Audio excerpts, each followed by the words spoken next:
রমজানের দুইটা ধাপ, দুইটা রূপ। রমজানের চেহারা দুইটা। একটা হচ্ছে আমরা যেটা করতেছি এখন, এটা বসলাম, ইফতার করলাম, খাইলাম, তারাবিতে গেলাম, বাস যার যার রাস্তা চলে গেলাম। এরপরে রমজান শেষ হয়ে গেল, ঈদ করে ফেললাম, খতম। এটা রমজানের একটা রূপ। কিন্তু এই রূপের জন্য আল্লাহ আমাদেরকে রমজান দেন নাই। এই রূপের জন্য আল্লাহ আমাদেরকে রমজান দেন নাই। তাইলে আল্লাহ রমজান আমাদেরকে কেন দিছেন? কোনো কারণ তো নাই। আমি খাইলেও আল্লাহর কোনো লাভ ক্ষতি নাই, না খাইলেও আল্লাহর কোনো লাভ ক্ষতি নাই। আমি যে এখানে খিদায় কষ্ট পাচ্ছি, এখানে আল্লাহর কোনো লাভ আছে?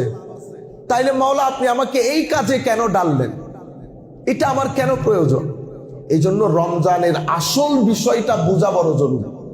আসল কি জিনিস এবং সেটা আমাদের জীবনের জন্য কেন জরুরি। সম্মানিত উপস্থিতি, রমজানের আসল বিষয়, যখন রমজান শব্দের ওলামায়ে কেরাম বলেন, রমজান শব্দের সংজ্ঞার মধ্যে যখন আলেমরা যান, সেখানে তারা একটা শব্দ ব্যবহার করে। আমি শুধু ওই শব্দটা বলবো আপনাদেরকে, পুরা লাইন বলার দরকার নাই। ওই শব্দের মধ্যে সবকিছু আছে। আল এমসাক। কি জিনিস? আল এমসাক। এমসাক মানে হচ্ছে কাজটা আমি করতে পারবো কিন্তু করব না। আমি এখানে যেতে পারবো কিন্তু যাব না। এটা আমি দেখতে পারবো কিন্তু দেখব না।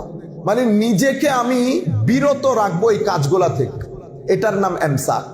এবং এটাই হচ্ছে রোজার মূল হাকিকত, আসল রূপ। কি রূপ? আমার আল্লাহ রাব্বুল আলামিন আমাকে কি কি দিয়েছেন, যেগুলার মধ্যে আমাকে এমসাক করতে হবে। রোজার আপনি তিনটা লেয়ার আছে। কয়টা লেয়ার? তিনটা লেয়ার। একটা রোজা হচ্ছে শুধু না খাওয়া, পানি পান না করা, আর আমাদের প্রাইভেট কিছু কাজ আছে এগুলা না করা। এটা রোজা। আমরা এটাকে রমজান মনে করি। কিন্তু হাদিসে পাকের মধ্যে আমার নবী বলছেন, তোমরা যদি মুখের মধ্যে লাগাম দিতে না পারো, গরুরে আর হইর কি হয় দিবে, হইর হয় দিন আমাদের ছিল, হইর ইবে ফিন্দে দন্দের না কিল্লাই। কারণ গরু ইবে যাতে আইল দিয়ে যাচ্ছে। কি দিয়ে? আইল দিয়ে। আইল এটা ইংরেজি শব্দ, কিন্তু আইল এটা ইংরেজি শব্দ। আর সিটিং হলে ইংরেজি হইতে না পারে, বুঝলেন তো? আইল দিয়ে যখন গরু যায়, ডানেও গরু খাইতে পারে, বামেও গরু খাইতে পারে। কিন্তু আপনি মুখের মধ্যে একটা লাগাম পরিয়ে দিয়েছেন। আমাদেরকে যেই লাগাম আল্লাহ পরিয়েছেন, সেই লাগামকে তাকওয়া বলে। কি বলে? তাকওয়া। মানে আমার মুখের মধ্যে কইর, অর্থাৎ ওই মাস্ক লাগানো, চোখের মধ্যে, হাতের মধ্যে, আমার ভিতরেও লাগানো আছে। আমি এখন মুখ দিতে চাইলে পারতেছি না। কেন? তাকওয়ার জন্য। তাকওয়া কাকে বলে? তাকওয়ার অনেক অর্থ। তোর মধ্যে একটা হচ্ছে খৌফে খুদা। কি খুদা? আল্লাহর ভয়। আমি আল্লাহর ভয়, আল্লাহর ভয় করে আমি এটা খাবো না। কেন? এটা আমার না। এটা আমি ধরতে যাচ্ছি, ধরতে যাব, ভিতর থেকে কেউ একজনে ধাক্কা লাগাইছে, ধরিস না বেটা, এটা তোর না। এই যে আপনি ধরিস না বেটা, এটা তোর না, এটা তাকওয়া। এটা হচ্ছে আমার লিমিট, আমার সীমা। আমি এই সীমার বাইরে যেতে পারবো না। তো শরীয়ত যেই সীমা টেনে দিয়েছে, সেই সীমাকে তাকওয়া বলে। রোজার কাজ কি? রোজার কাজ হচ্ছে আপনার সীমানাটা আবার আপনার ভিতরে গেঁথে দেওয়া। বান্দা, এটা তোমার সীমা। এখন রোজার পরে যদি সেই সীমা আমি ভুলে যাই, তাইলে রোজা হয় নাই। রোজা সওয়াব আল্লাহ দেবে, কাউকে আল্লাহ সওয়াব থেকে বঞ্চিত করবে না। কিন্তু রোজা যেই উদ্দেশ্যে দেওয়া হয়েছে, সেই উদ্দেশ্য আমার জীবনে বাস্তবায়িত হয় নাই। রোজার উদ্দেশ্যের মধ্যে মাওলাই করিম বলেছেন, লাআল্লাকুম তাত্তাকুন, যেন তোমাদের মধ্যে ক্ষুধাবিরতা জাগরিত হয়, যেন তোমরা তোমাদের সীমা সম্পর্কে অবহিত হও, যেন তোমরা তোমাদের সীমা সম্পর্কে তোমাদের মধ্যে একটা সচেতনতার তৈরি হয়। বুঝতে পেরেছেন আপনারা?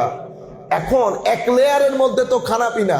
আমার নবী বলছে, তুমি যদি তোমার মুখকে সংবরণ করতে না পারো, গালিগালাজও করছেন, পরনিন্দা পরচর্চাও করছেন, চোখের কাজও করছেন, আমার নবী বলছেন, তোমার এই না খাওয়া, না পান করা, এটা আল্লাহর কোনো কাজে আসবে না, এটা তোমারও কোনো কাজে আসবে না। তাইলে রোজার প্রথম লেয়ার হচ্ছে না খাওয়া। পানীয় পান করবো না, খাবো না, কোনো লিকুইড ভিতরে দেব না, কোনো ফুড ভিতরে দেব না, প্রাইভেট কাজগুলা করবো না একটা নির্দিষ্ট সময় পর্যন্ত। এটা প্রথম এমসাক। নিজেকে বিরত রাখা। রোজার দ্বিতীয় লেয়ার, দ্বিতীয় এমসাক কোনটা? আমাকে আল্লাহ 5টা ইন্দ্রিয় দিয়েছেন। কয়টা ইন্দ্রিয়? গরিবত্ব আছে, পয়সালত্ব আছে। আল্লাহ গরিবের ইন্দ্রিয় গহম করে দিয়ে দেন বুঝলেন। ইতাল্লাহ জিবে গরিবি যদি মন খারাপ করে তৈলে ওই চলুন ক্যা এরম আল্লাহ রাব্বুল আলামিন আমাকে সৃষ্টি করেছেন। পরীক্ষা, আমরা সবাই পরীক্ষা দিচ্ছি, এখনো আমি পরীক্ষা দিচ্ছি। কেউ বলে পরীক্ষা দেয়, কেউ শুনে পরীক্ষা দেয়। তো পরীক্ষা কিসের চলতেছে?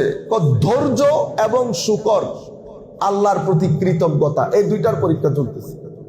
ধৈর্য কে ধারণ করবে?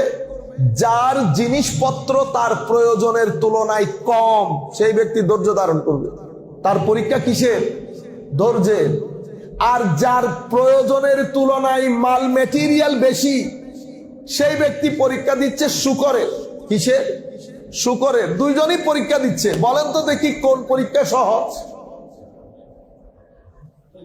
ধৈর্যের পরীক্ষা অনেক সহজ। কেন? এই ধৈর্যশীল ব্যক্তি পদে পদে কি করে? আল্লাহ রে শাসন একখানা, আল্লাহ রে একখানা শাসন। শুকরের পরীক্ষা এত কঠিন। আচ্ছা বালা তাহাজ্জুদ পড়নেওয়ালা মানুষ 3 দিনের মাথায় পাঞ্জেগানাও ছেড়ে দেয়। 3 দিনের মাথায়। আমি যখন আপনাকে কথাগুলো বলছি, আমার চোখের মধ্যে মিনিমাম 30-40 জন মানুষ ঘুরতেছে, যারা শুধুমাত্র ইন্ডাস্ট্রিয়ালিস্ট হওয়ার কারণে, জাহাজ কাটার পয়সা পকেটে আসার কারণে নামাজও গেছে, গিয়ারবি শরীফও গেছে, আল্লাহ পাক জানে এখন রাত্রি কোথায় যাপন করে। শুকরের পরীক্ষায় ফেল হয়ে গেছে, শুকরের পরীক্ষায় ফেল হয়ে গেছে। আচ্ছা, আমি এখানে অহংকারের কোনো জায়গা আছে? কোনো জায়গা নাই। কেন? আপনার সাথে কি আল্লাহর খাস কোনো আত্মীয়তা আছে? আপনি গাড়ি করে আসলেন, আরেকজন রিক্সা করে আসলেন। না, যিনি গাড়ি করে আসছেন আমার আল্লাহ বসাইছেন বলে বসছেন। আমার আল্লাহ যদি কালকে তুলে একেবারে দাঁড় করাই দেন জায়গার মধ্যে, কারো কোনো কিছু বলার আছে? কেউ কোনো কমপ্লেন করতে পারবে না আল্লাহর দরবারে। আচ্ছা, তাহলে আমি প্রয়োজন মিটাবো কেমনে?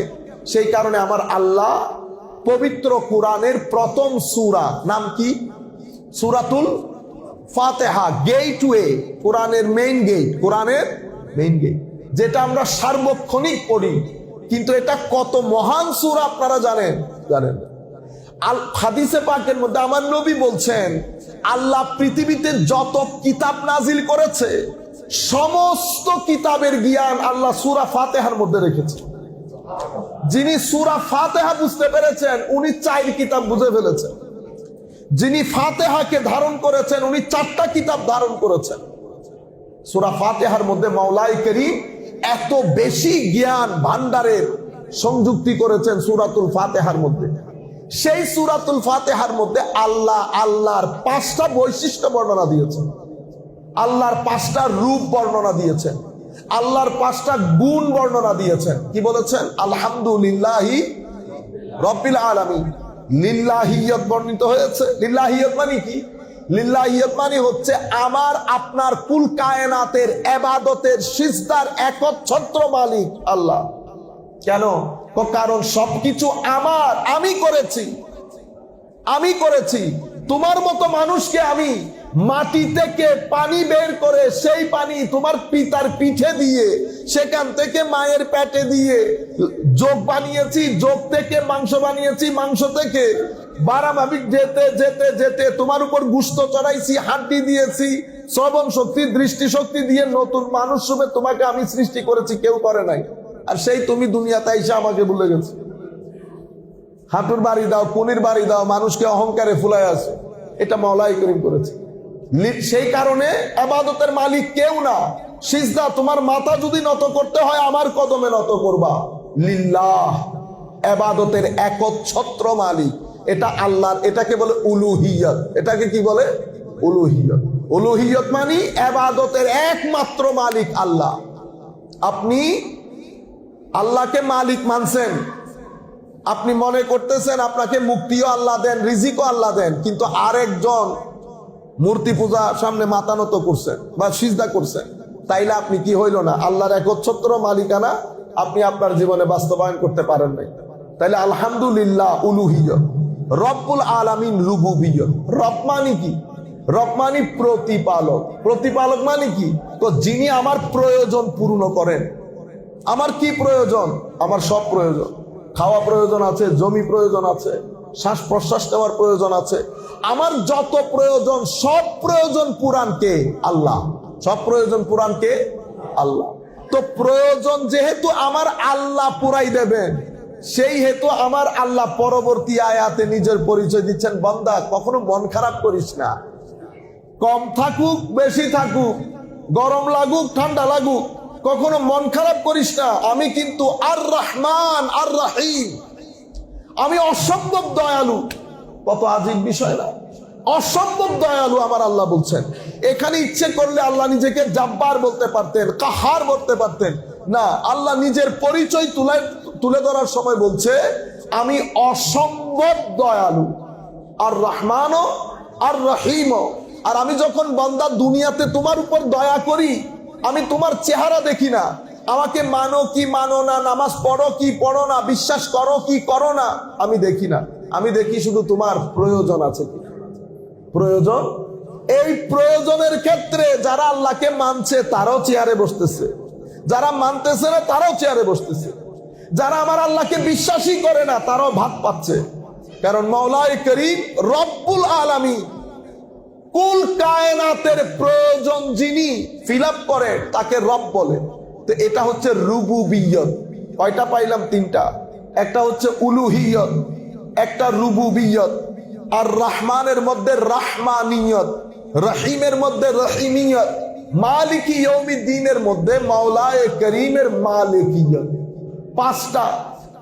একটা হচ্ছে উলুহিয়ত, একটা রুবুবিয়ত, প্রয়োজন পূর্ণ করেন, দয়া করেন, রহমানিয়ত, রহিমিয়ত, দয়া করেন, মালিকিয়ত, সবকিছুর মালিক। তো যিনি এত কিছু করেন, আপনি সিজদা, প্রয়োজন মিটানো, আর কারো ডান বাম করার কোনো সুযোগ আছে? নাই। আমাদের থেকে বিশ্বাস খতম হয়ে গেছে।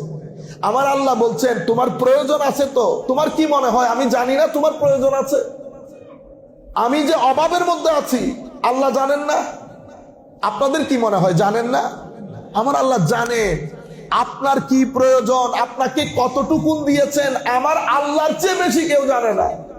এবং এটা এমন রব বলছে আমি রহমান, কিন্তু আমি রহমান, আমি তোর প্রয়োজন দেব, কিছু এমনি দিয়ে দিয়েছি আর কিছু তোর মুখের উপর দেব। কিভাবে? এখন আমরা যখন বিপদে পড়ি আমরা কি করি? কখনো এর কাছে কখনো ওর কাছে, মানে ছোটাছুটি করি, কিন্তু যেই জায়গায় করার কথা সেই জায়গায় করি না। আজকে থেকে আমরা কি করব? আমার সমস্ত প্রয়োজন আমি কোনো মানুষের সাথে শেয়ার করব না। আমি যার সাথে শেয়ার করার তার সাথে শেয়ার করব। আমি কোনো লাওয়ারিস না। আমার একজন মালিক আছেন, যিনি আমার মালিক, উনি বলছে বান্দা আমি কিন্তু তোর এখানে বসা সাই রোগের উপর। শুধু কি তাই? কত, মানে কি পরিমাণ দয়া দেখেন আপনি। এই মাওলা রাত যখন গভীর হয়, পৃথিবী যখন শুয়ে পড়ে, আমার আল্লাহ একদম আপনার নিকটে চলে এসে জিজ্ঞেস করে বান্দা কোনো কিছু দরকার আছে? কি আজীব বিষয়। কেউ কাউকে জিজ্ঞেস করবে? আমার আল্লাহ বলছেন তোমার কোনো কিছু দরকার আছে? টাকা পয়সার দরকার, খাওয়ার দরকার, কিসের দরকার তোমার আমাকে বলো। হাদিসে কুদসির মধ্যে আমার নবী রিওয়ায়াত করছেন আল্লাহ রাব্বুল আলামিনের পক্ষ থেকে, তাফাররাগ লিইবাদাতি, তোমার যদি কোনো প্রয়োজন থাকে তুমি আমার ইবাদত, আমার কদমে সিজদা করো, ইবাদতের মাধ্যমে আমাকে জানাও তোমার কি প্রয়োজন। আমি কথা দিচ্ছি আমি তোমার প্রয়োজন দূর করে দেব। হাত্তা সুদ্দা ফাকরাক, আমি তোমার ফকর দূর করে দেব, গরিবি দূর করে দেব, প্রয়োজন মিটিয়ে দেব। হ্যাঁ, কিন্তু তুমি যদি আমার রাস্তা থেকে সরে যাও, আমি বাঘ যেমন হরিণের পিছে পিছে দৌড়াইতে থাকে, হরিণ খুঁজে পায় না, তুমিও খুঁজে পাবা না।